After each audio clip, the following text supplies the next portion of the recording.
My wife of 18 years dropped the bomb that would change everything. "I've been having fantasies about you, me, and Trent together," she said, cutting her meat with surgical precision. "Actually, I invited him over tonight to discuss it." The doorbell rang. Perfect, terrible timing. I'm Jack Morrison, 43 years old, former Golden Gloves boxer turned insurance adjuster. I've seen enough car wrecks and house fires to know when something's about to explode. The smug smile spreading across Monica's face told me I was sitting in the blast zone. "That must be him now," she said, dabbing her lips with the cloth napkin I'd ironed that morning. Because, apparently, I iron napkins now. Our daughter Lily didn't even look up from her phone. 17 years old and already an expert at pretending her family wasn't completely messed up. Smart kid. "You invited him here?" I asked, my voice steady despite the rage building in my chest like steam in a pressure cooker. "To our house to discuss your fantasies?" Monica's green eyes sparkled with something that wasn't love. Hadn't been love for a long time, I realized. "Don't be so dramatic, Jack. We're all adults here." The doorbell rang again, longer this time. Insistent. I stood up slowly, my chair scraping against the hardwood floor I'd refinished myself 3 summers ago. Back when I thought this marriage was worth saving. Back when I thought Monica appreciated the blood, sweat, and tears I'd poured into making this house a home. "If he walks through that door," I said quietly, "I'm going to confront him." Monica laughed, actually laughed. "Oh, Jack, you're so possessive. It's 2023, not 1953. People explore their romantic side now." "Mom, gross," Lily muttered, finally looking up from her phone. "Can I eat at Sarah's?" "Finish your dinner, sweetheart," Monica said sweetly. Then to me, "Are you going to answer the door, or should I?" I walked to the front door, my hands clenched into fists. Through the frosted glass, I could see Trent's outline. Tall, lean, probably wearing one of those expensive suits Monica was always complimenting. Trent Blackwood, junior partner at Morrison and Associates. Yeah, same last name as me, but no relation. Just another cosmic joke in the crap show my life had become. I yanked the door open. "Hey, Jack!" Trent flashed his $1,000,000 smile, the one that probably melted panties in courtrooms across Maine. "Monica invited me for dinner. Hope you don't mind." He was holding a bottle of wine. A nice bottle. Probably cost more than I made in a day adjusting claims for fender benders and kitchen fires. "Actually, I do mind," I said. His smile faltered. "Oh, well, maybe we could." I grabbed him by his silk tie and yanked him into the garage, slamming the door behind us. The automatic garage door was closed, giving us privacy. My old boxing heavy bag hung in the corner, next to the workbench where I'd built Lily's first bicycle. "Let me explain something to you, Trent," I said, backing him against my workbench. Tools rattled. "I don't care how many billable hours you've logged with my wife. I don't care about her fantasies. But if you think you're walking into my house to discuss messing with my wife over pot roast, you're dumber than you look." I picked up a crowbar from the workbench, not to use it, just to make a point. "And trust me," I continued, "you look pretty foolish right now." Trent's face had gone pale. "Jack, man, I think there's been a misunderstanding." The only misunderstanding is Monica thinking I'd sit there like a cuck while she planned a threesome at the dinner table. I tapped the crowbar against my palm. "So here's what's going to happen. You're going to take your fancy wine and your fancy suit and get the heck off my property. If I see you here again, you'll leave in a wheelchair. We clear?" The garage door to the house opened. Monica stood there, hands on her hips, looking more annoyed than concerned. "Jack, what are you doing?" "Taking out the trash," I said, not taking my eyes off Trent. Trent straightened his tie, trying to salvage some dignity. "Maybe we should talk about this another time, Monica." "There won't be another time," I said. Monica's laugh was sharp and cold. "You're being ridiculous, Jack. Trent is a colleague, a friend." "Friends don't usually discuss intimate fantasies over family dinner," I replied. Trent edged toward the main garage door. I hit the button and it rumbled open. Our neighbor Barb was getting her mail across the street. She waved, then noticed the tension and quickly looked away. "This isn't over," Monica said as Trent hurried to his BMW. I watched him drive away, tires squealing slightly. Amateur. In my boxing days, I'd learned that the real fight starts after the first punch is thrown. "You're pathetic," Monica said behind me. "Maybe next time I'll invite more friends." I turned to face my wife. She stood in the doorway like a queen surveying her disappointing kingdom. Her blonde hair was perfectly styled, her makeup flawless despite the late hour. She'd always been beautiful. Too bad beauty was only skin deep. You want a war, Monica? I said quietly. You'll get one. She smirked and walked back into the house, leaving me alone in the garage with my tools, my heavy bag, and the growing realization that my marriage wasn't just over, it had been dead for months, maybe years. I just hadn't smelled the rot yet. My phone buzzed, a text from Barb. Everything okay over there? I typed back. Just getting started. The next morning, Monica acted like nothing had happened. She sat at the kitchen island, scrolling through her phone and sipping coffee from the mug I'd bought her last Christmas. World's greatest wife, it said.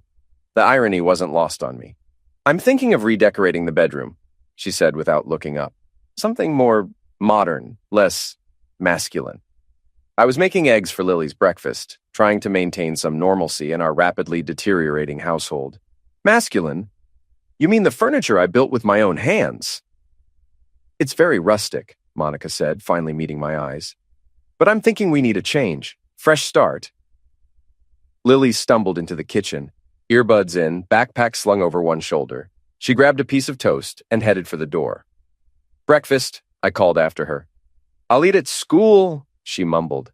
Lily, sit down and eat with your family, Monica said sharply.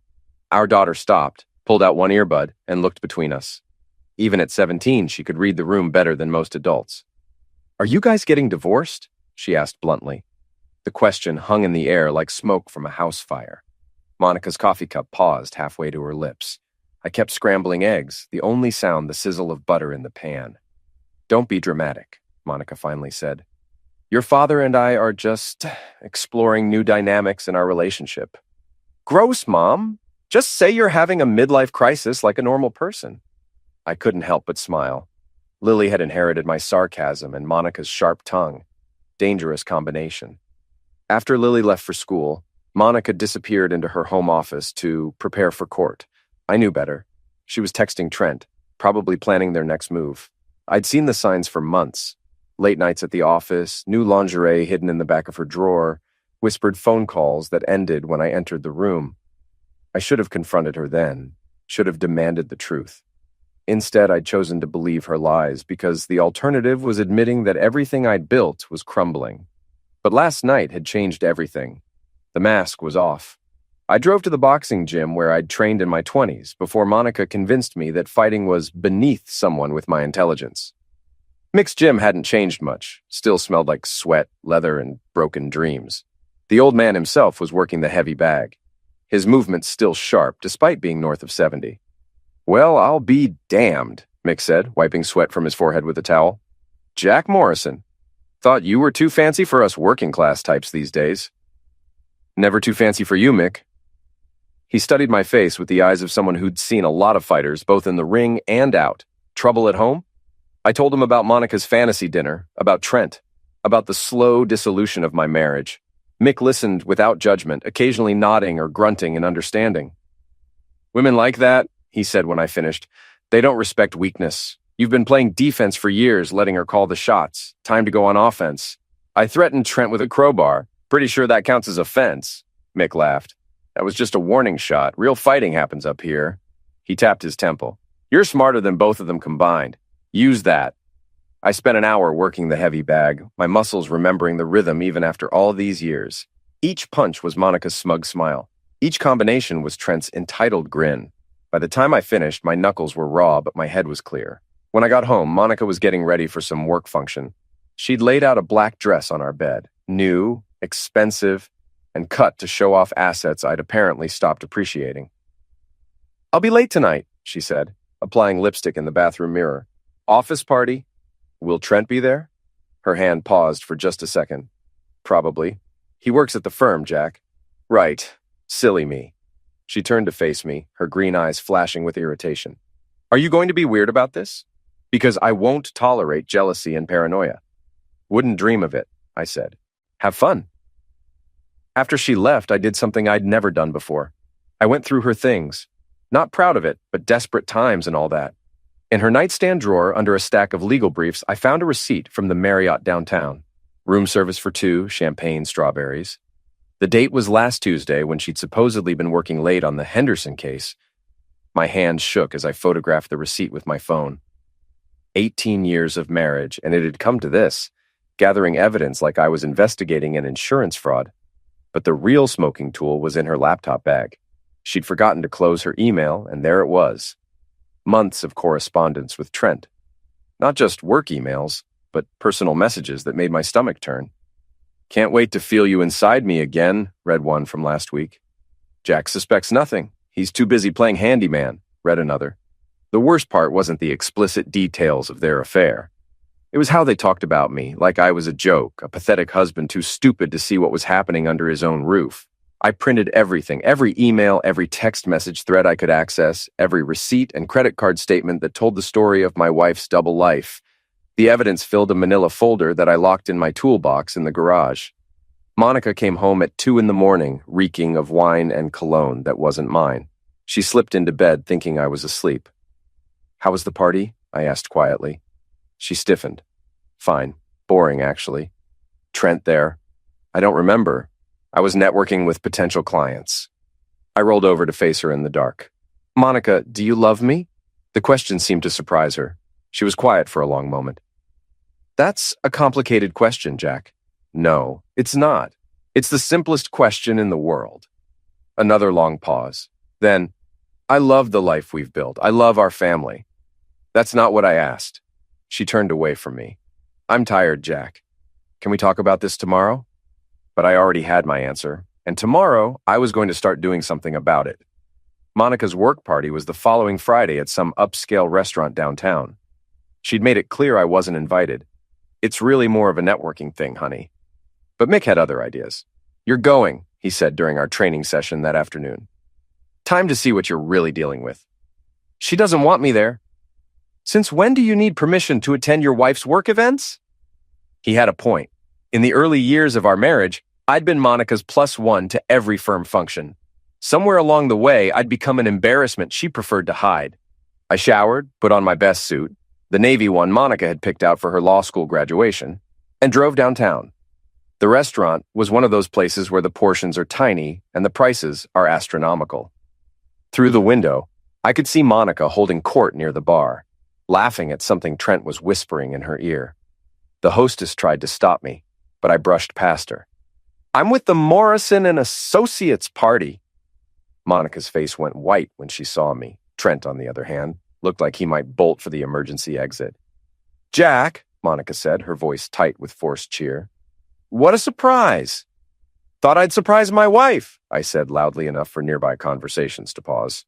"Hope you don't mind me crashing the party." Several of Monica's colleagues turned to watch. I recognized most of them from previous functions, back when I was still considered worthy of inclusion. "Of course not," Monica said through gritted teeth. "How thoughtful." I walked to the bar and ordered a whiskey. Neat. The bartender was a young guy with sleeve tattoos and the kind of smirk that said he'd seen plenty of domestic drama play out over his bar. "Make it a double," I added. Monica appeared at my elbow. "What are you doing here, Jack?" "Supporting my wife's career? Isn't that what good husbands do? You're embarrassing yourself." "Am I? Or am I embarrassing you?" Before she could answer, Trent materialized on my other side. Up close, he was even prettier than I'd remembered. Perfect teeth, perfect hair, probably perfect abs under that tailored shirt. "Hey, Jack," he said, extending his hand like we were old friends. "Glad you could make it." I looked at his hand but didn't take it. "Trent, still breathing, I see." His smile faltered. Monica stepped between us. "Why don't you get some food, honey?" she suggested. "The shrimp is supposed to be excellent." "I'm not hungry for shrimp," I said, my eyes never leaving Trent's face. The tension was thick enough to cut with a knife. Other party guests were starting to stare openly now. Monica's boss, a silver-haired shark named Patterson, was watching from across the room with obvious interest. That's when inspiration struck. I picked up my drink and pretended to stumble. Accidentally, dumping the entire contents down the front of Trent's pristine white shirt and expensive suit jacket. "Oh, crap," I said loudly. "I'm so sorry, man. How clumsy of me." Trent jumped back, whiskey dripping from his chin. "What the heck?" "Honest mistake," I said, grabbing napkins from the bar. "Here, let me help you clean up." I started dabbing at his shirt, pressing harder than necessary.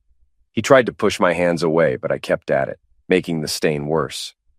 "It's fine," he said through clenched teeth. "I'll handle it." No, I insist. It's the least I can do." I looked around the room at all the watching faces. Ladies and gentlemen, I'd like to propose a toast. Monica grabbed my arm. Jack, don't. But I was already raising my empty glass. To Trent Blackwood, junior partner and my wife's close colleague. May his performance in the courtroom be better than his performance in other areas. The room went dead silent. Trent's face turned red. Monica looked like she might faint. Here's to the man who's been working so hard with my wife on those late-night briefs, I continued, really putting in the extra hours, if you know what I mean. Patterson started moving toward us, but I wasn't finished. And to my loving wife, Monica, who's always believed in exploring new legal strategies, sometimes with multiple parties involved. That's when Trent lunged at me. I saw it coming a mile away. Years of boxing training kicked in, and I sidestepped his clumsy swing, letting his momentum carry him into the bar. Bottles rattled. The bartender swore. Gentlemen, please, Patterson barked, but the damage was done. Security appeared from somewhere, two big guys in cheap suits who looked like they'd rather be anywhere else. They grabbed Trent by his ruined jacket and started escorting him toward the door. This isn't over, he snarled at me. Yeah, it is, I replied calmly. Monica followed them out, leaving me alone at the bar with a room full of lawyers who were suddenly very interested in their drinks. The bartender looked at me with something approaching respect. Another double? He asked. Make it a triple. My phone buzzed with a text from Lily. Dad, Mom's work party is all over Instagram. Are you okay? I looked around the room at Monica's colleagues, all of them whispering and stealing glances at me. Tomorrow, this story would be all over the legal community. Monica's reputation, so carefully cultivated over the years, had just taken a major hit, and I was just getting started. I typed back to Lily. Never better, sweetheart. Never better. The fallout from the restaurant incident was swift and brutal. By Monday morning, Monica wasn't speaking to me. She'd moved into the guest bedroom and was communicating through Lily, who was clearly uncomfortable being caught in the middle. Mom says you need to apologize to Trent, Lily told me over breakfast. Mom can tell me that herself, I replied, not looking up from my coffee. She also says you're having some kind of breakdown. Now I did look up. What do you think, Lily? Am I having a breakdown? My daughter studied my face with the intensity of someone who'd inherited both parents' analytical minds. I think Mom's been acting weird for months. And you finally noticed? Smart kid. Too smart for her own good, maybe. Monica emerged from her office looking like she'd slept about as well as I had. Her usually perfect hair was pulled back in a messy ponytail, and there were dark circles under her eyes that makeup couldn't quite hide. We need to talk, she said. Now you want to talk? Not here, she glanced at Lily. Somewhere private. We ended up at the diner on Route 1, the same place where we'd had our first date 20 years ago. The irony wasn't lost on either of us. We sat in a corner booth, 2 cups of coffee growing cold between us while we stared at each other like strangers. You humiliated me, Monica said finally. I humiliated you? That's rich. In front of my colleagues, my boss. Do you have any idea what this could do to my career? I pulled out my phone and opened the photo gallery. The pictures of her hotel receipts, the screenshots of her emails with Trent, the credit card statements showing charges at restaurants I'd never been to. Do you have any idea what this could do to our marriage? I asked, sliding the phone across the table. Monica's face went through a series of expressions. Surprise, anger, fear, and finally, something that might have been relief. You went through my things. You left them lying around. Sloppy work for a lawyer. She pushed the phone back to me without scrolling through the evidence. So what now? You want a divorce? Do you... Another long pause. The diner was nearly empty except for a trucker at the counter and an elderly couple sharing a piece of pie. Normal people living normal lives, probably not sitting in diners confronting 18 years of lies. I want you to fight for me, Monica said quietly. The admission caught me off guard. What? All these months I've been waiting for you to notice, to care, to do something other than fix the stupid sink and pretend everything was fine. So you had an affair to get my attention? I had an affair because I felt invisible in my own marriage. Her eyes were bright with unshed tears. When was the last time you looked at me, really looked at me, like I was something more than just another household appliance? I wanted to argue, to defend myself, but the words stuck in my throat. Because maybe somewhere deep down, I knew she was right. We'd fallen into a routine so comfortable it had become a prison, Trent makes me feel alive, she continued. He sees me as a woman, not just a wife and mother. Trent sees you as a conquest, I said. Trust me, I've read his emails. You're not his first married woman, and you won't be his last. Something flickered across her face. Doubt, maybe, or hurt. At least he tries, she said. We sat in silence for a while, both of us lost in our own thoughts. Finally, Monica reached across the table and touched my hand. It doesn't have to end like this, Jack. We could try counseling, work things out. For a moment, I almost believed her. Almost let myself hope that we could find our way back to whatever we'd had in the beginning. But then I remembered the cruel laughter in her voice when she'd invited Trent to dinner, the way she'd looked at me like I was pathetic. What about Trent? It's over with him. It has to be, after what happened at the restaurant. Because you got caught or because you realized it was wrong? She pulled her hand back. Does it matter? Yeah, Monica, it matters. She looked out the window at the parking lot, where a young couple was getting into a beat-up Honda, laughing about something. They looked happy, in love, the way we used to look. I can't promise it won't happen again, she said finally. I can't promise I won't get bored or lonely or stupid, but I can promise to try. It wasn't enough. Not anymore. I want you out, I said. Her head snapped back to me. What? I want you out of the house, tonight. Jack, be reasonable. Where am I supposed to go? I don't know. Maybe Trent has a spare room. You can't just kick me out of my own house. Actually, I can. The house is in my name, remember? You were too busy with law school when we bought it, so I handled all the paperwork. It was a low blow, and we both knew it, but 18 years of marriage had taught me exactly where to aim to cause maximum damage. Monica's face hardened. Fine, but I'm taking Lily with me. Like heck you are. She's my daughter, too. She's 17 years old. In Maine, she can choose which parent to live with. Want to bet which one she picks? We stared at each other across the table, two people who'd once promised to love each other until death do us part, now calculating how much damage we could inflict. This is really how you want to play it? Monica asked. You started this game when you invited your boyfriend to dinner. I'm just playing to win. She stood up, threw a $5 bill on the table, and walked out without another word. I watched her drive away in her BMW, probably heading straight to Trent's apartment to cry on his shoulder. My phone buzzed with a text from an unknown number. You think you've won something, but you have no idea what you've started. I showed the message to the waitress, a middle-aged woman named Dolores, who'd been working at the diner since before I was born. Sounds like someone's mad at you, honey, she said, refilling my coffee cup. Yeah, I said, and I'm just getting started making them madder. Monica moved in with her best friend, Janet, a social media manager who treated drama like currency and always seemed to have her phone out, recording everything. Janet lived in a trendy downtown apartment that screamed trying too hard, exposed brick walls, industrial lighting, and furniture that looked expensive but uncomfortable. I knew this because Lily told me. Despite Monica's attempts to turn our daughter against me, Lily had chosen to stay at the house. Partly because her friends were all in our school district, but mostly because she was tired of her mother's BS. Mom's acting crazy, Lily said one evening while we ate takeout Chinese on the couch. She keeps crying and saying you ruined her life. What do you think?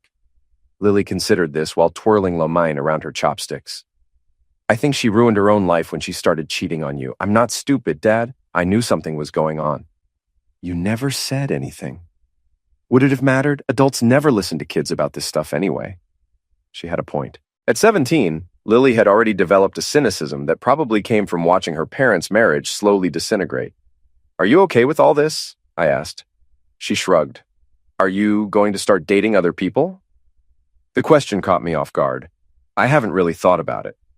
Good, because that would be weird. At least wait until I graduate. I laughed despite everything. Deal. The next few days fell into a strange rhythm. I went to work, adjusting insurance claims and pretending my personal life wasn't imploding. Lily went to school and came home with updates on Monica's increasingly erratic behavior, and somewhere across town, Monica and Trent were probably plotting their next move. I didn't have to wait long to find out what that would be.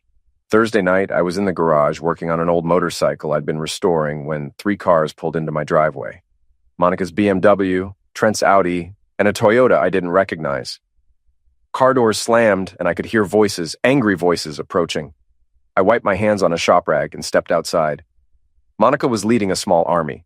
Trent, Janet, and two other women I recognized from the law firm. They looked like they were ready for war. "Jack," Monica called out, her voice carrying across the yard. "We need to talk." "We already talked. At the diner, remember?" "This is different." They arranged themselves on my front lawn like a firing squad. Trent hung back, probably remembering our last encounter. Smart move. "What's this about, Monica?" "It's about you spreading lies and trying to destroy my reputation." "I haven't told any lies. Everything I said at the restaurant was true." Janet stepped forward, her phone already out and recording. "You attacked Trent. That's battery. We have witnesses." "I spilled a drink on him. Accidents happen." "It wasn't an accident," Trent said, finally finding his voice. "You deliberately—" "Prove it," I interrupted. One of the other women, a redhead whose name I couldn't remember, spoke up. "Monica's told us everything. About your controlling behavior, your threats, your refusal to let her explore her romantic freedom." I almost laughed. "Is that what she told you? That I'm controlling?" "Aren't you?" Janet asked, still recording. "You kicked her out of her own house. You're trying to turn her daughter against her. Her daughter chose to stay with me, and it's my house, not hers." "That's not how marriage works," the redhead said. "Community property doesn't apply when one spouse commits adultery," I finished. "I'm sure Monica can explain the legal implications to you. She is a lawyer, after all." Monica's face was flushed with anger and embarrassment. "You're being vindictive, Jack. This isn't about the law. It's about doing what's right." "You want to talk about what's right? Let's talk about honesty, commitment, respect. You know, all those things you promised when we got married." "People change," Trent said. "Monica's evolved beyond your narrow definition of marriage." That did it. I stepped closer to him, close enough that he instinctively backed up. "Evolved? Is that what you call being with your coworker's wife?" "Jack!" Monica snapped. "No, let's be honest here. Your boyfriend thinks adultery is evolution. I think it's just being a selfish piece of crap." Janet was practically bouncing with excitement, her phone capturing every word. This would probably be all over social media within the hour. "You're making this harder than it needs to be," Monica said. "All we want is a civilized conversation about how to move forward." "Civilized? You brought a camera crew to my front yard to ambush me. How is that civilized?" "We're documenting your behavior for the divorce proceedings," the redhead explained. "Your threats, your aggression." "What threats? What aggression? I've been a model of restraint considering my wife invited her boyfriend to dinner and then moved in with her girlfriend when I objected." I looked directly at Janet's phone camera. "For the record, I haven't threatened anyone. I haven't been violent or aggressive. I simply refuse to be a loser in my own home. If that makes me the bad guy, so be it." The group exchanged glances. This clearly wasn't going the way they'd planned. "We're trying to be reasonable," Monica said. "No, you're trying to manipulate me into accepting an unacceptable situation. There's a difference." "So what do you want?" Trent asked. I looked at each of them in turn. Monica with her righteous indignation, Trent with his entitled smirk, Janet with her phone, the other women with their judgment. "I want you off my property," I said quietly. "All of you. Now." "We're not done talking," Monica said. "Yeah, we are." I walked back into the garage and hit the button to close the door. Through the window, I watched them argue among themselves for a few minutes before finally getting back in their cars and driving away. My phone rang almost immediately.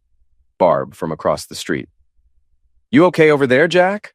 Looked like quite a powwow on your lawn." "Just Monica being dramatic." "Well, if you need anything, you know where to find me. I've got a baseball bat and no patience for BS." I smiled for the first time in days. "Thanks, Barb. I'll keep that in mind." After she hung up, I sat in my garage surrounded by tools and motorcycle parts, thinking about allies and enemies. Monica had her little army of enablers, people who would support her no matter what she did because they shared her twisted worldview. But I had something better. I had people who understood right from wrong. People who believed in loyalty and commitment. People who wouldn't abandon their principles for the sake of being progressive or evolved. I was going to need them for what came next. The final confrontation came at the annual charity gala for the Maine Children's Hospital, an event Monica had been planning for months before our marriage imploded.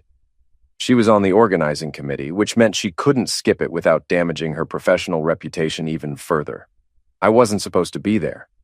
My invitation had been mysteriously lost in the mail, according to Janet, who was handling publicity for the event. But Mick had a solution. My nephew owns the catering company, he explained during our training session. You're working security for the night. The gala was held at the Portland Harbor Hotel, a fancy waterfront venue where Maine's legal and business elite gathered to write tax-deductible checks and pat themselves on the back. I arrived early, wearing a black suit and an earpiece that made me look official. Monica looked stunning in a silver dress that probably cost more than most people's monthly salary. She was holding court near the silent auction tables, playing the role of grieving wife whose husband had abandoned her during a difficult time. Trent hovered nearby like a bodyguard, probably thinking he was protecting her from me. Janet was there too, of course, along with Monica's other supporters from the law firm. They'd formed a protective circle around her, whispering and shooting dirty looks at anyone who might ask uncomfortable questions about her personal life. I stayed in the background for the first hour, watching and waiting. The hotel's security team knew I was there. Mick's nephew had vouched for me, but they didn't know why. As far as they were concerned, I was just extra muscle in case any of the wealthy donors got too drunk and rowdy. The speeches started at 9. Various community leaders took the podium to talk about the importance of supporting sick children. Monica was scheduled to speak last as the committee chairwoman. That's when I made my move. I walked to the back of the ballroom and found the hotel's AV technician, a college-aged kid who looked bored out of his mind. Emergency, I told him, flashing a fake security badge I'd made at Kinko's. We need to check the projection system for malware. Someone called in a threat about hacking the screens. The kid looked confused, but handed over the laptop that controlled the room's displays. I don't see anything unusual. Let me take a look. I plugged in a flash drive containing every piece of evidence I'd gathered about Monica's affair. Emails, photos, credit card statements, hotel receipts, everything that told the story of her double life. Looks clean, I told the kid, handing back the laptop. False alarm. I returned to my position near the wall and waited. Monica took the podium to thunderous applause. She looked radiant under the spotlights, every inch the successful professional woman who'd overcome personal adversity to help sick children. Thank you all for being here tonight, she began. As many of you know, this cause is deeply personal to me. When my own daughter was hospitalized with pneumonia 3 years ago, I saw firsthand how important this facility is to our community. The audience was eating it up. Monica had always been a compelling speaker, able to command a room with her presence and conviction. Family is everything, she continued. The bonds we forge, the commitments we make, the trust we build. These are the foundations of a healthy society. That's when I activated the presentation I'd loaded onto the system. The screens around the room suddenly filled with Monica's emails to Trent. Explicit messages detailing their intimate encounters, mocking comments about me, plans for future rendezvous. The audience gasped and murmured, trying to process what they were seeing. Monica froze at the podium, her face draining of color. The trust we build, I said loudly from the back of the room, is sacred. When that trust is broken, when those commitments are abandoned, the whole foundation crumbles. All eyes turned to me as I walked down the center aisle toward the stage.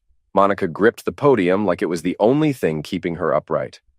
Ladies and gentlemen, I continued, I'd like to tell you about family bonds and commitment, about what happens when someone decides that marriage vows are just suggestions. Security was starting to move toward me, but they were confused. I was supposed to be one of them.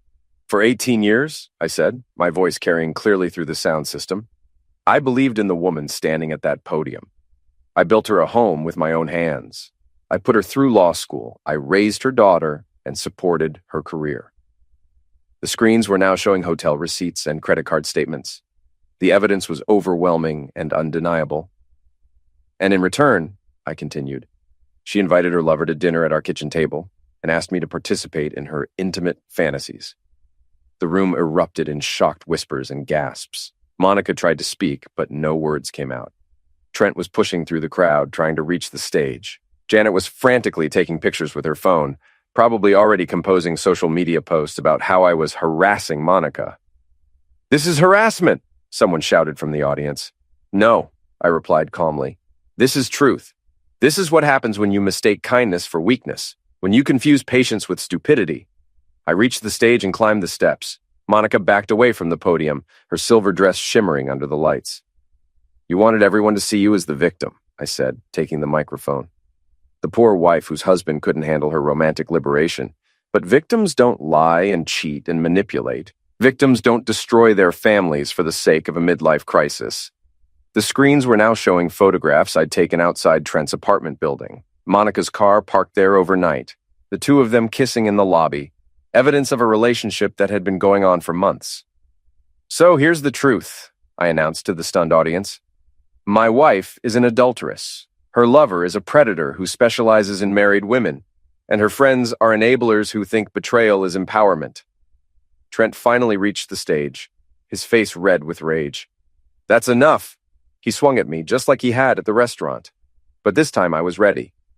I caught his wrist, twisted his arm behind his back, and forced him to his knees in front of 300 of Maine's most influential people. The funny thing about bullies, I said into the microphone while holding Trent in an arm lock, is that they only pick fights they think they can win, but sometimes they miscalculate. Security was finally closing in, but I wasn't finished. Monica wanted a new life, free from the constraints of marriage and commitment. Well, congratulations, honey, you got it. I released Trent, who scrambled away from me like a frightened animal. Monica was crying now, mascara running down her cheeks as the screens continued displaying the evidence of her betrayal. Ladies and gentlemen, I said, I hope you'll still support the Children's Hospital. They do important work, and they shouldn't suffer because of one person's moral failures. I handed the microphone back to Monica and walked off the stage. Security followed me, but they didn't try to stop me. What was the point? The damage was done. As I reached the exit, I turned back for one last look. Monica was still at the podium, trying to salvage some dignity from the wreckage of her reputation. Trent was nowhere to be seen, probably already in his car, fleeing the scene. Janet and the other enablers were clustered around Monica, but their support looked hollow now, performative. The audience was filing out, their conversations animated with gossip and judgment. By tomorrow, everyone in Maine's legal community would know the truth about Monica Morrison and her affair with Trent Blackwood. My phone buzzed with a text from Lily.